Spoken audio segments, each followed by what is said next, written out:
يهديكم في ظلمات البر والبحر ومن يرسل الرياح بشرا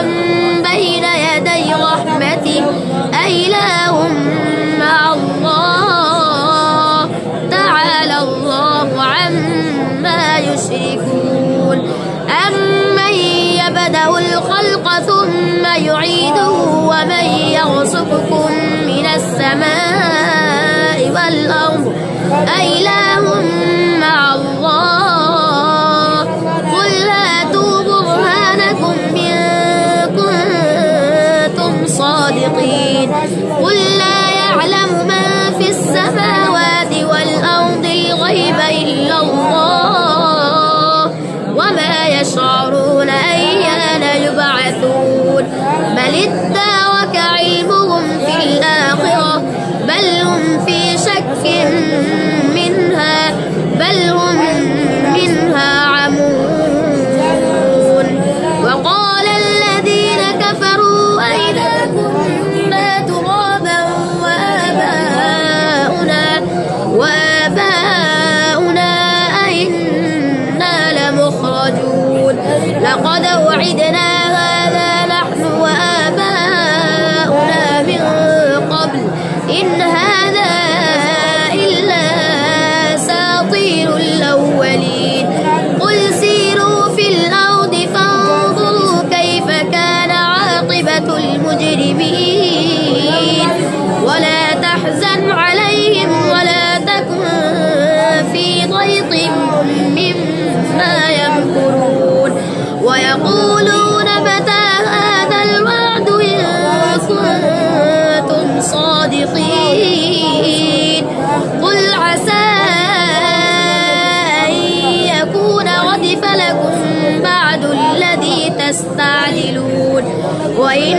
ربك له فضل على الناس ولكن أكثرهم لا يشكرون وإن ربك ليعلم ما تكن صدورهم وما يعلنون وما من غائبة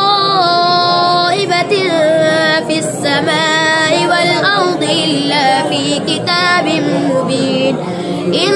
هذا القرآن يقص على بني إسرائيل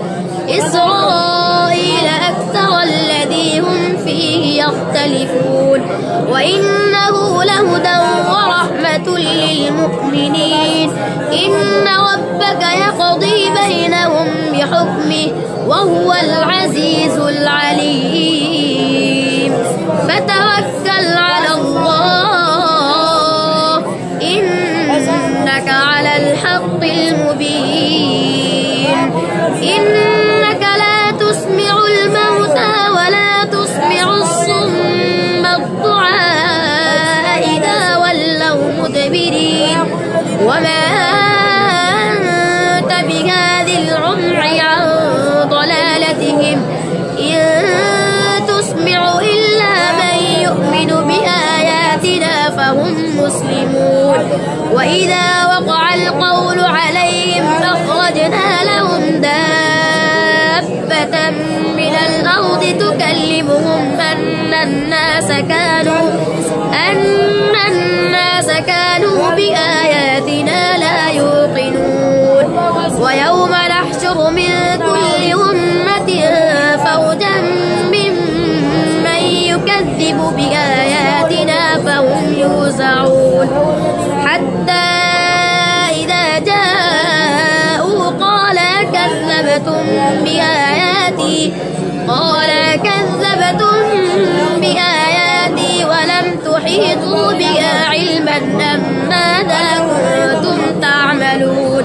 ووقع القول عليهم بما ظلموا فهم لا ينطقون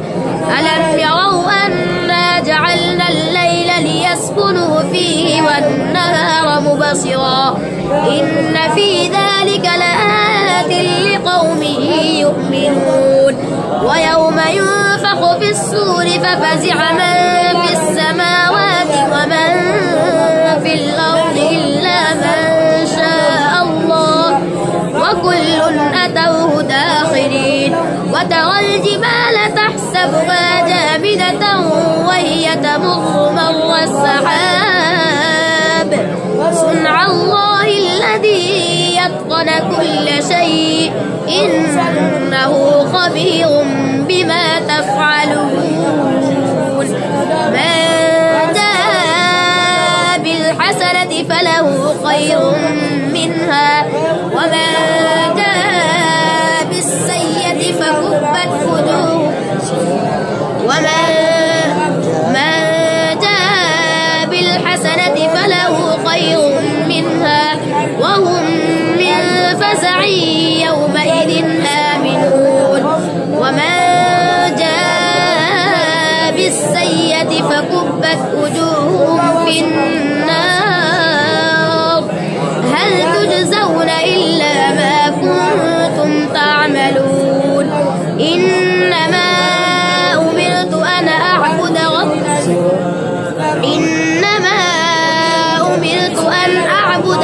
هذه البلدة الذي حرمها وله كل شيء